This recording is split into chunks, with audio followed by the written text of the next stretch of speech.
योग्यता भूल गई क्या? आम आदमी पार्टी कह रही है केजरीवाल हो, कांग्रेस कह रही है राहुल गांधी हो, किसको चुनोगे प्राइम मिनिस्टर आप? Next prime minister of India Rahul Gandhi, best prime minister of India Rahul Gandhi. अगर राहुल गांधी जी अगर प्रधानमंत्री बनने की योग्यता रखते तो आलू से सोना बनाने वाली जैसी हास्यप्रद बातें क्यों करते? राहुल गांधी जी के अंदर ये अगर इतनी योग्यता होती तो 2019 के चुनाव में देश की जनता ने मोदी जी को क्यों चुना? मोदी जी ने हल्ला नहीं करना कोई भाई। मोदी जी ने अभी लाल किला से क्या बोले थे, मैंने 5 बरस टाइम दिया था इन लोगों को सुधरने के लिए, कम से कम अभी सुधर के तो विकास कर दिए होते तो मोदी के ऊपर अपनी बात करते। ये लोग को टमाटर मणिपुर दिख रहा है, बिहार नहीं दिख रहा है, राजस्थान नहीं दिख रहा है, दिल्ली में गंदा पानी नहीं दिख रहा है। वही केजरीवाल कहने वाला है कि मैं चोट्टा हूँ कि कांग्रेस से हाथ मिलाऊंगा, तलवा चाट रहा है जाके। अच्छा, वही केजरीवाल, वो केजरीवाल नहीं, वो कचरावाल है, कचरावाल। वो तो कह रहे हैं कि बीजेपी को हराना इसलिए हम साथ आ चुके हैं। वो चोरों की पार्टी है, वो चोरों की पार्टी है ना। मोदी का मुकाबला अगर कोई धरती पे पैदा नहीं हुआ अभी टाइम में, देश के भीतर 24 तक मोदी आएंगे, 29 तक रहेंगे। और एक कपड़ा वाला है ना तो बबुआ जय श्री राम तो जपना ही है सबको। अच्छा, जय श्री राम जपवाएंगे। इतना विपक्ष बोल रहे हैं ना पीओ के, हम क्या जाने, पीओ को आपके बाप दादा ने दिया है, मेरा बाप दादा नहीं दिया है। पीओ के आपके बाप दादा नेहरू जी ने दिया। आपने दिया है? कुछ मिला? कुछ मिला? कुछ मिला? कुछ मिला? आप कह रहे हो जो दूसरे कास्ट के हैं, कोई सिख है, ईसाई है, मुस्लिम है, हिंदू है, सबको जय श्री राम कहलवा दोगे? हम तो अपने मन से कह रहे हैं। सब कोई कहेगा, सब कोई प्यार से कहेगा, सब कोई। मोदी जी ने ये नहीं बोला है, मोदी जी ने ये नहीं बोला है कि मेरे को हिंदू वोट देता है, मुसलमान वोट देता है। मोदी जी यही बात बोलते हैं, सबका साथ सबका विकास। हिंदुस्तान की बेटी बहन, हिंदुस्तान का बेटी बहन, एक बात सुनो मेरा, हिंदुस्तान का बेटी बहन 370 आटा। जो सिख है वो भाई गुरु को मानेंगे, वो कहेंगे जय श्री राम। हाथ लगा दो, हाथ लगा दो, हाथ लगा दो। हम भाई गुरु को मानते हैं, हम भाई गुरु को मानते हैं, हम भाई गुरु को मानते हैं। बताओ आपको, देखिए ये जो इन्होंने बोला कि जबरदस्ती जय श्री राम बुलवाने वाली बात है, देखिए मैं आपको बताऊं ऐसी कोई भी बात नहीं है। हमारे देश में सभी लोग, सभी समुदाय के लोग, मैंने आपको भी 2 मिनट पहले भी बताया, भाजपा का नारा है सबका साथ और सबका विकास। भारतीय कह रहे हैं कि राहुल गांधी को चुनिए, राहुल गांधी क्यों नहीं पसंद है? राहुल गांधी जी 2019 में कितने सक्रिय थे, पूरे भारत में उन्होंने सभाएं की। ऐसा कोई प्रदेश, ऐसा कोई राज्य, जिला नहीं बचा, ऐसी कोई गली नहीं बची जहां राहुल गांधी जी ने जी तोड़ मेहनत नहीं की। परंतु देश की जनता ने क्या उन्हें स्वीकार किया? देश की जनता ने स्वीकार अगर किया तो इस देश में आज माननीय मोदी जी का शासन है। भारतीय जनता वायनाड से सांसद बनते हैं, बीजेपी उनको हटा देती है, आरोप लगाते हैं, संसद सदस्य। वायनाड वाली बात नहीं है जी, नहीं, कोर्ट ने हटाया था, मुसलमान कोर्ट ने हटाया था। ईसाई कम्युनिटी ज्यादा होगी। मैं आपको लिखित में गारंटी देता हूं, राहुल गांधी जी विधानसभा का, लोकसभा का चुनाव लड़े और मैं लिखित में देता हूं इस देश में किसी भी क्षेत्र में यदि ईसाई कम्युनिटी और मुस्लिम कम्युनिटी अगर ज्यादा होगी तो रिकॉर्ड तोड़ वोटों से कांग्रेस पार्टी का कोई भी उम्मीदवार चुनाव लड़ेगा। ये रानी को इस बार अमेठी से चैलेंज दे रहे हैं। चैलेंज देने से कुछ नहीं होता है, चैलेंज दे दे, हमें चैलेंज स्वीकार है। हम अमेठी से 1 लाख वोटों से चुनाव जीतेंगे, कोई चिंता वाली बात नहीं। हमारी माननीय मंत्री जी स्मृति ईरानी जी ने जब 300 कुछ रुपए का सिलेंडर था तो उन्होंने चूड़ियां भेजी थी प्रधानमंत्री मनमोहन सिंह को, जो पूर्व प्रधानमंत्री थे। मैं आज उनसे सवाल करना चाहता हूं, आप क्यों मौन हैं? जब आपकी बेटी पर सवाल आता है तो आप तिल मिला जाती हैं, और जब दूसरे की बेटी पर पीड़ित होती है, पहलवान बेटियां या किसी का रेप होता है तो आप एसी में बैठी रहती हो। आज क्या मोदी जी को पेटीकोट भेजोगी? योजना मोदी जी का विरोध सब करते हैं, लेकिन उनके 1 मिनट रुकिए, अब आप रुकिए। मोदी जी का विरोध इस देश में कई विरोधी दल के लोग करते हैं, तो उनके द्वारा दी गई सुविधाओं का आप उपयोग क्यों करते हैं? आप बिल्कुल त्याग करिए, आप मोदी जी के द्वारा दी गई सुविधाओं का बिल्कुल उपयोग मत कीजिए। ईरानी को जो अपने साथ 20 लेडीज रखती थी, दूरबीन से ढूंढ रहा हूँ। ये जो कह रहे हैं कि स्मृति ईरानी जी जब विपक्ष में चूड़ियां भेजी थी, तो भाई साहब आज के डेट में विपक्ष में राहुल गांधी बैठा हुआ है, केजरीवाल बैठा, वो चूड़ियां भेजे ना, ठीक है। ये जो स्मृति ईरानी को चैलेंज दिया जा रहा है कि अमेठी से इस बार राहुल गांधी आएंगे। अमेठी से हूँ, ठीक है। अमेठी में क्या कहते हैं, राहुल गांधी जी की सरकार, कांग्रेस की सरकार बहुत रही, ठीक है। जितनी भी चीनी मिल थी सारी लुट गई, ठीक है। क्या मिला हमें? कुछ नहीं मिला अमेठी को अभी तक। सड़कें अभी तक खराब है, अब जाके कहीं सही हो रही हैं सड़कें, ठीक है। और उन्हें बोलने की दूरबीन भी ले गई स्मृति ईरानी। राहुल गांधी थे जो अमेठी छोड़ के अपनी जिसको बोलते थे कि मेरी बपौती है, ठीक है, उसको छोड़ के दूसरी जगह इलेक्शन लड़ने जा रहे हैं। तब हमारे ख्याल नहीं आया, अमेठी का ख्याल नहीं आया तब हैं? ये कह रहे हैं कि जैसे ये कह रहे हैं कि राहुल गांधी को प्राइम मिनिस्टर बनाना चाहते हैं, अमेठी छोड़ के इसलिए जा रहे हैं प्राइम मिनिस्टर बनाना चाहते हैं। कपिल शर्मा एक मिनट बताओ, एक मिनट बताओ। पप्पू प्रधानमंत्री बनेगा, ये तो पप्पू है। एक दूसरी बात, कांग्रेस की वजूद नहीं है, कांग्रेस पार्टी के इस इंडिया में कोई वजूद नहीं है। परिवार को अब ये 2 ही अंक में रहेगा।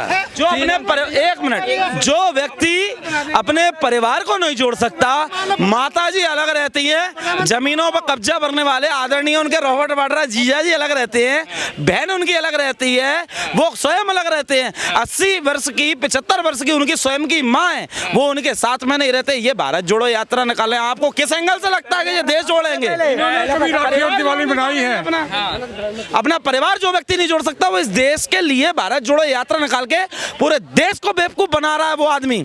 उन्हें इतनी नफरत क्यों है राहुल गांधी? कोई नफरत वाली कोई बात ही नहीं है, नफरत की कोई बात नहीं है, इनका एजेंडा गलत है, नफरत की कोई बात नहीं है। राहुल जी कांग्रेस के नेता हम सम्मान करते हैं, परंतु हम मोदी जी के साथ हैं, क्योंकि आज वो भी तो आप ही लोग कहते हैं ना बीजेपी। नहीं मैं की हरकतें भी कैसी होती है ना, आलू सोना, ठीक है, और क्या कहते हैं फ्लाइंग केस, और प्राइम मिनिस्टर को कोई वो क्या कहते हैं रिस्पेक्ट देने वाली बात होती है, पार्लियामेंट में चल के जाते हैं। एक मिनट, इस देश में आप हीरो किसको मानोगे? एक मिनट रुकिए, इस देश में आप हीरो किसको मानोगे? बाबर को, औरंगजेब को, अकबर को, शाहजहां को?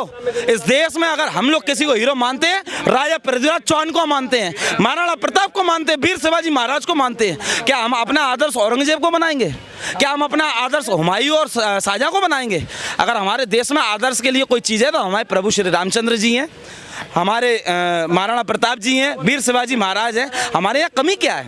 इन लोगों ने देश की जनता को पिछले 70 वर्ष गुमराह किया है, पूरे देश को गुमराह किया इन लोगों ने। इन्होंने बाबर के बारे में पढ़ाया, बाबर, हुमायूं, अकबर, इनकी पूरी पीढ़ियां। इन्होंने कभी पृथ्वीराज चौहान, महाराणा प्रताप, राणा सांगा, वीर शिवाजी, जीजाबाई, रानी लक्ष्मीबाई, रानी अवंतीबाई, इन लोगों ने उनके बारे में कभी नहीं पढ़ाया। लेकिन लड़वाने का काम कर रही बीजेपी, नफरत बांट रही है, इसलिए राहुल गांधी को चुनने की बात हो। सबसे बड़ा देश का झूठ कांग्रेस पार्टी ने यह फैलाया है कि भाजपा लड़ाने का काम कर रही है। इस देश में भारतीय जनता पार्टी एक ऐसा दल है जो इस पूरे देश को साथ लेकर चल रही है। आज पाकिस्तान के झंडे के ऊपर चांद है, आज हमारे देश का झंडा चंद्रमा पर लहरा रहा है। ये भारतीय जनता पार्टी हमारे देश के वैज्ञानिकों की देन है। आज हमारे देश की सेना बॉर्डर पर छाती तान के खड़ी है। 8000 टैंकर, 12000 हवाई जहाज हमारे पास है। क्या कांग्रेस के शासनकाल में थे? कांग्रेस के शासनकाल में क्या था हमारे पास? फौज को बंद करा था उन्होंने फौज को बंद करा हुआ था। आज फौज खुली है, हाँ, हाथ बांध रहे फौज के, आज खुली छोड़े फौज के लिए, जो चाहे करो लेकिन देश के लिए करो। मोदी का एक ही मिशन है, जो भी करो काम देश के लिए करो। ऐसा प्रधानमंत्री आए बहुत साल बाद, और ऐसा योगी तपस्वी है, मोदी जी तपस्वी है, बिल्कुल योगी तपस्वी। इनको क्या पता प्रधानमंत्री क्या, इनको ये तो अपने परिवार से आगे नहीं बढ़े आता, परिवार से आगे बढ़े ही नहीं आता। आप एक बात बताइए, यूपीए सरकार से, कांग्रेस सरकार से प्रधानमंत्री रहे आदरणीय डॉक्टर मनमोहन सिंह जी, ठीक है, वो हमेशा चुप क्यों रहे? सोनिया गांधी जी के सामने कभी बोले नहीं। वो इस देश के प्रधानमंत्री को इन कांग्रेसियों ने कभी पद पर रहते हुए बोलने नहीं दिया, उनको दबाव में काम कराया। मनमोहन सिंह, आज मोदी जी के कारण, एक मिनट, आज मोदी जी के कारण पूरे विश्व में आप दुबई, मेरी बुआ जी का बेटा स्वीडन में रहता है, इंडियन है, उसको देख के लोग, जो इंडियन है, आज से 10 साल पहले इंडियनों की विदेशों में कुगत कराती, आज हिंदुस्तानी व्यक्ति को विदेश में देख के आदमी कहता है कि तुम्हारे देश का प्रधानमंत्री मोदी है, I am proud of you. आज हिंदुस्तानियों की इज्जत मोदी की वजह से विदेश की धरती पर है। कह रहे हैं विदेशों में जो पब्लिसिटी कर रहे हैं उस पे पैसे बस खर्च किए जा रहे हैं, देश में नहीं हो रहा, बेरोजगारी बढ़ रही है। पब्लिसिटी कौन कर रहा है? वो पब्लिसिटी नहीं है, नोबेल प्राइज कोई खरीदे नहीं गए हैं जो देशों ने दिए हैं मोदी को। अच्छा, ठीक है, जो हो रहा है वो खाली दिल से प्यार करता है। इतना मोदी क्यों पसंद है? इतना मोदी क्यों पसंद है? क्यों? जान है हमारी। अरे काम कर रहा है हमारे लिए। इन्हीं लोगों का मनमोहन सिंह था, सोनिया गांधी का तलवार चाट के पीछे घूमता था। यही मोदी जी है, उसका पैर पकड़ रहा है लोग। दूसरा देश का राष्ट्रपति मोदी का पैर पकड़ रहा है, ये हमारा देश का इज्जत है। वो क्या बोलेंगे तलवार चाटने वाले कांग्रेसी मेरे सामने। मनमोहन सिंह की बात कर रहे हैं ना, मनमोहन सिंह, संजय बारू जो उनके बहुत खास थे, उन्होंने किताब लिखी है accidental prime minister. Manmohan Singh को एक छोटा पत्थर बना रखा था, राहुल गांधी जी आएंगे, गाड़ी अभी कांग्रेस लगी हुई है, पत्थर ने रोक रखी है गाड़ी कांग्रेस पार्टी को, ठीक है। ये भी आरोप लगता है कि प्रधानमंत्री नरेंद्र मोदी बस लफेबाजी ज्यादा करते हैं, मनमोहन सिंह काम करते थे। क्या मानता हूँ, मनमोहन सिंह ने काम किया, एलपीजी लेके आए पॉलिसी, एलपीजी पॉलिसी लेके आए, लेकिन अगर मोदी नहीं, मोदी के साथ होते। आपके चैनल के माध्यम से फिर बता रहा हूं, आपके चैनल के माध्यम से इस देश के लाखों करोड़ों लोग सुनेंगे, उनकी आत्मा जानती होगी। सन 1947 की आजादी के बाद से अगर कोई दमदार और दबंग प्रधानमंत्री इस देश का झंडा विदेश की धरती तक बुलंद करने वाला अगर कोई पैदा हुआ है, और माननीय हमारे प्रधानमंत्री नरेंद्र मोदी जी हैं। कोई नेता नहीं है आज तक आजादी के इतिहास से आप उठा के देखिए, 1947 से लेके आज 2023 चल रहा है, उस जैसा कोई नेता नहीं है। और अभी तो मोदी जी हैं, 2029 के बाद तो मैं बता दूंगा योगी जी जब आएंगे, मुंह से आवाज नहीं निकलेगी किसी की, मुंह से आवाज नहीं निकलेगी किसी की, ये अपने घर से बाहर नहीं निकलेंगे, इनको सांप सूंघ जाएगा जब माननीय हमारे गोरक्षा पीठा जी पर हमारे माननीय उत्तर प्रदेश के मुख्यमंत्री जब योगी जी प्रधानमंत्री बन के आएंगे। क्या करेंगे? मुसलमानों को डराएंगे इसमें? क्या मुसलमानों को डराएंगे जो अभी से बोल रहे हैं कि मुसलमान डर रहे हैं योगी राज में? कौन? एक कल मुसलमान नमाज पढ़ी ना मस्जिद में, मुसलमान कल देश के लिए चांद पे गया ना, आज पूरे देश को गर्व है चांद पे जाना। मुसलमान ने कल नमाज पढ़ी, हिंदुओं ने पूजा करी, तो कौन कहाँ परेशान है, कहाँ डर रहे? मुसलमान भी आज चांद पे इंडिया पहुंच गया, वो भी नमाज पढ़ रहे हैं ना, कहाँ डर रहे? अच्छा, सब खुश है कि नहीं है मोदी राज में? ये तो यही कह रहे हैं ना लगातार कि देश में मुसलमानों को डराया जा रहा है। तो अपनी बात करेंगे, ओवैसी कोई काम नहीं कर, ओवैसी को डर लगता है और डर नहीं लगता। अमित शाह जी हमारे देश के यशस्वी गृह मंत्री जी हैं। जब ये बात कपिल सिब्बल जी द्वारा कही गई कि आप देश के मुसलमानों को डराते हो, तो अमित शाह जी ने एक बात कही कि भाई मैं तो नहीं चाहता हूं कि आप डरो। डर किस बात का? जब भाजपा ने नारा दे दिया कि इस देश का सबका साथ और सबका विकास होगा, तो मुसलमान को डर क्या है? आप उत्तर प्रदेश के इंटरनेट पर वीडियो उठा के देखिए, योगी जी के क्षेत्र में, उनके लोकसभा क्षेत्र गोरखपुर में, उनके विधानसभा क्षेत्र में, लखनऊ में, मिर्जापुर में मुसलमान व्यक्ति ये कहता है कि जीवन में पहली बार माननीय योगी जी जैसा मुख्यमंत्री मिला है। आज तक लुटेरे मिले जो जातिगत दंगों के नाम पर भड़काते थे, जाति के नाम पर लड़वाते थे, हिंदू मुसलमान को लड़वाते थे। आज मुसलमान माँ का कहता है कि आज पहली बार अच्छा लगता है कि ऐसा मुख्यमंत्री मिला है।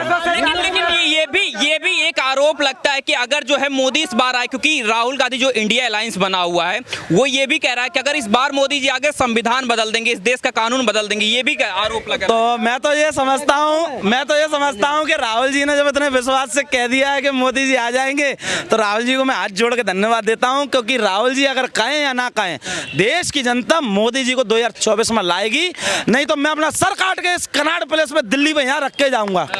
बड़ी बात बोल रहे हो। बड़ी बात क्या बोल रहे हो? कैमरे के सामने बोल रहा हूँ, 2024 में इस पूरे देश की जनता मोदी जी को संसद भवन पहुंचाएगी। मोदी जी दोबारा से यही लाल किले से खड़े होकर कहेंगे कि मैं नरेंद्र दामोदर दास मोदी इस देश के प्रधानमंत्री की शपथ लेता हूं। मैं लिख के दे रहा हूं आपको इस बात को। क्यों? इसका सबसे बड़ा सबूत ये है कि विपक्ष के पास कोई नेता नहीं है। कौन नेता है बताइए आप? अरविंद केजरीवाल। कैसी बातें कर रही है? वो झूठा, सबसे बड़ा झूठा है वो। जिस व्यक्ति ने दिल्ली में पूछ लेते हैं सर, क्या नाम हुआ आपका? रतन शुक्ला।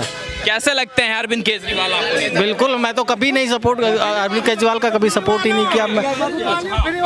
जो इंडिया कह रहे हैं ना, 31 तारीख आ रहा है, 24 तारीख हो गया, कल लालू की विदाई होने वाली है, जेल में जाएगा, वो गारंटी है। अच्छा, सीबीआई का रेड पड़ा है उसके ऊपर, पहले वाला केस भी चालू हो गया उसका। सीबीआई वाले मामले में ये भी अभी लालू का बबुआ जो नहुआ फिर घूम रहे हैं ना बिहार में खुल्ला खुल्ला, और नीतीश चाचा घूम रहे हैं, एम्बुलेंस रोक दी जाती है, मरीज को रोक के अपना काफिला निकाली जाती है। कितना अच्छा सरकार बिहार में, पुलिस को एनकाउंटर किया जाता है, मनीष कश्यप सच बोला उसको जेल डाल दिया जाता है। पहले इंडिया वाले अपना प्रधानमंत्री 31 तारीख को चुनाव अलायंस कर दे, उसके बाद एच चंद्रशेखर कुमार प्रसाद, मैं मोतिहारी जिला से बोल रहा हूँ, अभी तक ये डिसाइड नहीं मैं मोतिहारी से पाया बोल रहा है हूँ। पहला अपना अलायंस कर दे, इंडिया पार्टी के प्रधानमंत्री, तो मैं यहाँ कन्नड़ पे से बात करूंगा, उनसे पहले अलाउंस कर दिखाया पहले। पूरा विपक्ष मिलकर अभी तक ये डिसाइड नहीं कर पाया है कि उनके प्रधानमंत्री का चेहरा कौन होगा। हमारे यहाँ कोई लड़ाई नहीं है। क्या लड़ाई है हमारे यहाँ? हमारे यहाँ कोई लड़ाई नहीं है। हमें माननीय मोदी जी का नेतृत्व पूरी संपूर्ण पार्टी को स्वीकार है।